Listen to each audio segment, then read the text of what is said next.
Hello my dear students, how are you all? I welcome you all back to your political science class. I am Soumya, your political science educator. We were doing chapter number 5 of your political science book, which was parties and party system in India, जिसका first part हम already cover कर चुके हैं. In case आपने नहीं देखा है तो अभी जाके check out कीजिए and do not forget to like and subscribe to our channel. Learn करो class 11 and 12. Okay, so today we'll be doing part 2 of this chapter. And our first topic for today is the 4th general elections. हम पढ़ेंगे कि 4th general elections जो हुए कब हुए थे, 1967 के अंदर हुए थे, उनके बारे में हम पढ़ेंगे कि कैसे वो जो जनरल इलेक्शंस थे उनको कंडक्ट किया गया था. The year 1967 is considered landmark year in India's political and electoral history. यानी कि जो 1967 के इलेक्शंस हैं उनको एक लैंडमार्क माना जाता है पॉलिटिक्स में, यानी कि पॉलिटिकल हिस्ट्री में किसकी, इंडिया की. क्यों, वो अब हम देखेंगे. The Congress Party was dominant political force throughout the country from 1952 onwards. देखो 1952 के बाद से जिसका जो रूल चल रहा था इंडिया में वो कौन सी पार्टी का चल रहा था, कांग्रेस पार्टी का चल रहा था. बहुत ज़्यादा रूल कौन कर रही थी, कांग्रेस पार्टी कर रही थी. ज़्यादा से ज़्यादा लोग जो अट्रैक्टेड थे वो किसकी तरफ थे, कांग्रेस पार्टी और उसकी आइडियोलॉजी की तरफ थे. This trend was to undergo significant changes with 1967 elections. लेकिन 1967 के जब इलेक्शंस हुए तब कुछ डिफरेंट हुआ. वो क्या था वो अब हम पढ़ेंगे आगे. कंटेक्स्ट ऑफ द इलेक्शन, अब पढ़ेंगे कि क्या हुआ था, वो अब हम पढ़ेंगे इलेक्शंस में. In the year leading up to the 4th general election, the country witnessed major changes. यानी कि बहुत major changes आए इलेक्शन जब हुए उस टाइम पे. क्या थे वो? The period was fraught with grave economic crisis.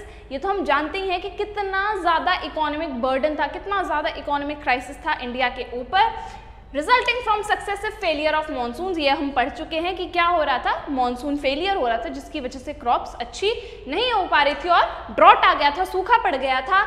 There was decline in agriculture production, जिसकी वजह से एग्रीकल्चर प्रोडक्शन बहुत ज़्यादा डिक्लाइन हो गया था.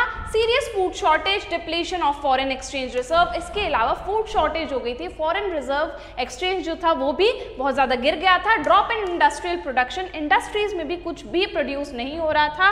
एंड एक्सपोर्ट्स, उसके अलावा combined with a sharp rise in military expenditure, उसके अलावा जब वॉर्स हुई उसकी वजह से मिलिट्री एक्सपेंडिचर भी बहुत ज़्यादा बढ़ गया. And division of resources from planning and economic development, उसके अलावा जो रिसोर्सेज थी वो भी गवर्नमेंट सही से यूज नहीं कर पा रही थी. यानी कि मल्टीपल प्रॉब्लम्स फेस करनी पड़ रही थी. किसको, इंडिया के लीडर्स को.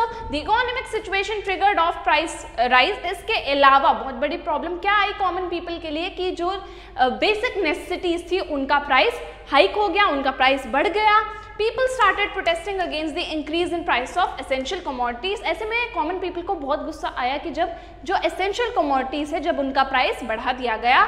ऐसे में फूड स्कार्सिटी हो गई, खाने की कमी पड़ गई. उसके अलावा अनएम्प्लॉयमेंट तो इंडिया में था ही, लोग एम्प्लॉयड नहीं थे. बहुत ज़्यादा पॉपुलेशन क्या थी, अभी भी अनएम्प्लॉयड थी, उनके पास कोई काम नहीं था. And the overall economic condition in the country, हम ऑल एंड ऑल कह सकते हैं कि जो इकोनॉमिक कंडीशन थी कंट्री की वो बहुत ज़्यादा वर्स थी, बहुत ज़्यादा बुरी हालत में थी.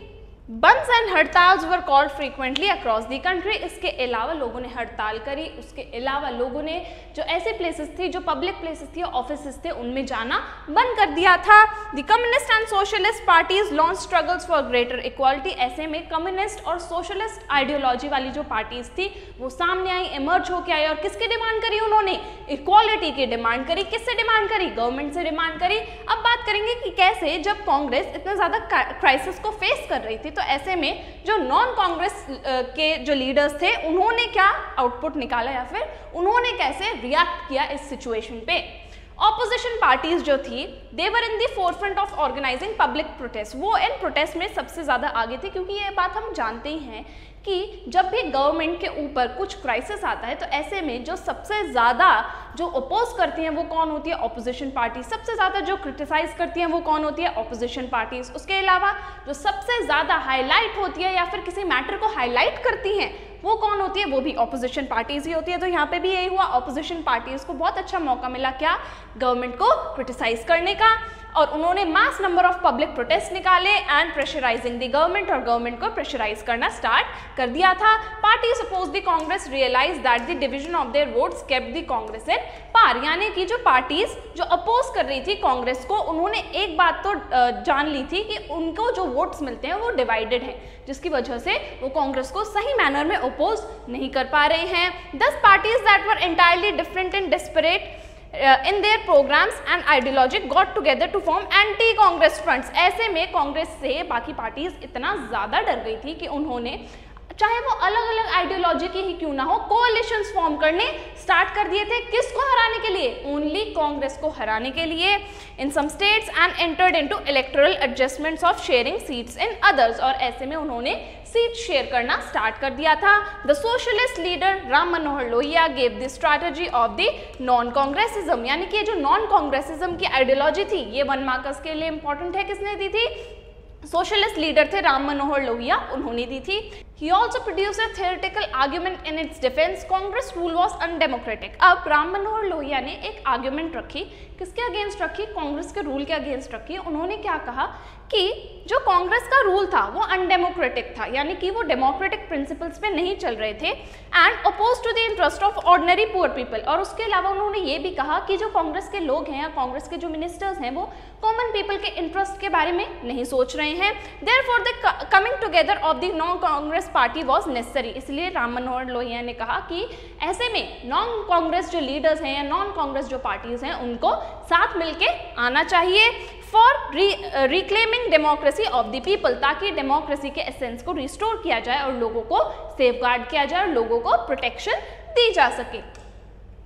अब बात करेंगे इलेक्टोरल वर्डिक्ट, यानी कि अब रिजल्ट क्या आया, आउटकम क्या निकला। The Congress was facing the electorate for the first time without Nehru, यानी कि पहले ऐसे इलेक्शंस थे जो कांग्रेस पार्टी को बिना जवाहरलाल नेहरू की लीडरशिप के फेस करने पड़ रहे थे। The result jolted the Congress at both national and state level. जब नेशनल और स्टेट लेवल के रिजल्ट आए दोनों ने ही कांग्रेस को बहुत ज्यादा शॉक कर दिया। क्यों? Many contemporary political observers describe the election result as political earthquake. Results किसकी तरह डिस्क्राइब करे गए हैं? पॉलिटिकल अर्थक्वेक की तरह था। ये किसके लिए? कांग्रेस पार्टी के लिए। क्यों? The Congress did manage to get majority in Lok Sabha. Lok Sabha में तो मेजॉरिटी मिल गई थी कांग्रेस पार्टी को, लेकिन but with its lowest tally of seats in the sharp share of vote since 1952, यानी कि 1952 से लेके अब तक सबसे कम वोट्स मिले थे किसको? कांग्रेस पार्टी को। Half the ministers in Indira Gandhi's cabinet were defeated. Indira Gandhi के कैबिनेट में आधे से ज्यादा ministers were defeated. These 9 states where Congress lost power were spread across the country, यानी कि कहाँ हारी थी कांग्रेस? पंजाब में, हरियाणा में, उत्तर प्रदेश में, मध्य प्रदेश में, बिहार में, वेस्ट बंगाल, ओडिशा, मद्रास एंड केरला के अंदर। इन मद्रास स्टेट में कौन सी नई पार्टी आई?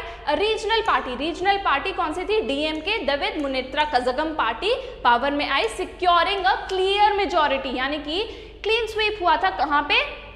तमिलनाडु के अंदर। कौन सी पार्टी का? डीएमके का। And with this we come to an end of our today's session. I hope आपने हमारा आज का ये सेशन एंजॉय किया होगा। आज हमने देखा कि कैसे ग्रेव चैलेंजेस फेस करने पड़ रहे थे किसको? कांग्रेस पार्टी को, और कैसे वो अपना सपोर्ट लूज करती जा रही थी और ज़्यादा टफ चैलेंजेस सामने आने वाले थे कांग्रेस पार्टी के। ये सब हमने आज के चैप्टर में रिवाइज किया और एक नई पार्टी एमर्ज होकर आ रही थी। कौन सी थी वो? DMK party. और इसी के साथ साथ हमारा ये जो आज का टॉपिक था यहीं पे खत्म होता है। लर्न करोगे प्रीमियम सब्सक्रिप्शन में आपको मिलती है live classes from any time anywhere. आप कहीं से भी हमारे लाइव क्लासेस एंजॉय कर सकते हैं। उसके साथ साथ आपको सारा स्टडी मटेरियल पीडीएफ के फॉर्मेट में अवेलेबल करवा दिया जाता है, तो आपको नोट्स की टेंशन लेने की बिल्कुल भी जरूरत नहीं है। उसी के साथ साथ अगर आपको अकेले पढ़ने में बोरिंग या मोनोटोनस फील होता है then don't you worry, because हमारे यहाँ हम आपको एक पीयर ग्रुप में एनरोल कर देंगे जहाँ पर आप अपने दोस्तों के साथ बैठकर आराम से पढ़ाई कर सकते हैं। पॉलिटिकल साइंस के आंसर्स कैसे लिखने हैं, आंसर्स को कैसे लेंथ देनी है, कितने मार्क्स के क्वेश्चन में कितना लेंथ दिया, कितना शॉर्ट आंसर लिख के आना है, इस तरीके के आपके सारे डाउट्स क्लियर हो जाएंगे मेरे साथ इसी प्लेटफॉर्म के ऊपर। इसी के साथ हमारा जो चैप्टर था parties and party system in India यहीं पे एंड होता है। और हमारा जो ऑफिशियल ऐप है लर्न करो द लाइव लर्निंग ऐप, उसको डाउनलोड कीजिए, हमें टेलीग्राम पर भी ज्वाइन कीजिए, दोनों के लिंक डिस्क्रिप्शन बॉक्स में गिवन है। अब मैं आपसे मिलूंगी नेक्स्ट क्लास में एक न्यू चैप्टर के साथ। Till then take care, bye bye.